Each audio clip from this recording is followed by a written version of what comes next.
There's a certain amount of integrity as an artist that you can find, like if you're a performing artist, just doing stuff in smaller venues, more intimate type settings. Probably very similar when you're doing fashion design, and like probably in the beginning. When you start realizing you want to expand it and make it more accessible to the public, I'm sure that's the same way with your designing. Every artist starts off very grassroots and very DIY, and that's beautiful, but it comes a point where you want the budget and the power to fulfill your vision exactly how you see it. And I feel like every day I'm moving more towards that and getting more of those opportunities because the success of the business of music or fashion. Now you have more people you can distribute your line to, and you can produce more of it, and you can get more photos taken of it, and it's the hardest balance. You know, for me this past year, that's the thing I've learned about the most, was how to like find that middle ground. Constant struggle. We're growing up. I know.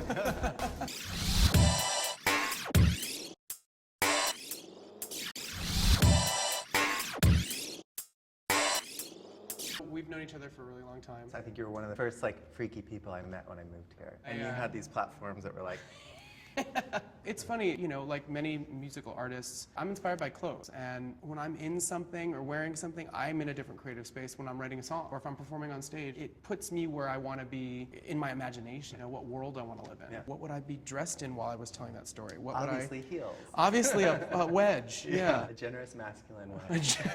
You actually designed a bunch of the key pieces for my last tour. I mean, for me, it was such a great experience working on that with you because we have known each other for years, and so we've seen each other grow as artists. I was just really proud of you, you know, it's like I think that you've done so much, so to be a part of that felt really cool. And I remember seeing the show, and you know, you're wearing all the Skingraft pieces, and I was like, wow, he's like killing it. Rocking it in Skingraft. So no, I was thrilled to be a part of that.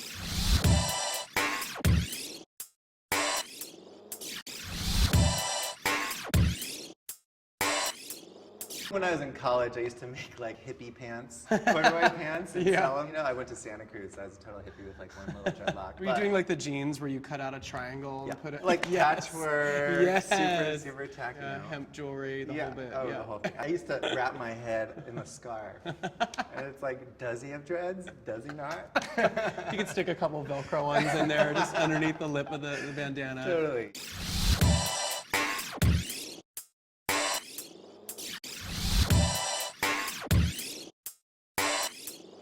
You're getting ready to design a collection. What inspires it, or how do you get to that headspace? Every season is inspired by like a certain sound. It's like Fever Ray and Bjork and all these people who have always been constant. And it, you know, and that inspires our aesthetic, and then I think our aesthetic really partners well with music and musicians, and sometimes it's even pop music. Like recently I've been into hobby stuff, and everyone at the studio is like, what are you listening to? You want to hum that melody while you're making your pattern. Sometimes you gotta lighten up. But a lot of times, like going back to things of my childhood, you know, music, art, even like pop culture, like I conjure images of inspirational figures in my head as a child. Like I'll put on a jacket and be like, ooh, David Bowie, Grace Jones, you know, and there's these things that were kind of like part of your growing up and they're part of your nurturing that really inspired you, and sometimes you don't even realize they inspired you. And so that's why it's like, you know, life's too short to wear a normal leather jacket. Like put a giant shoulder pad in it. Oh, you know I love a shoulder pad.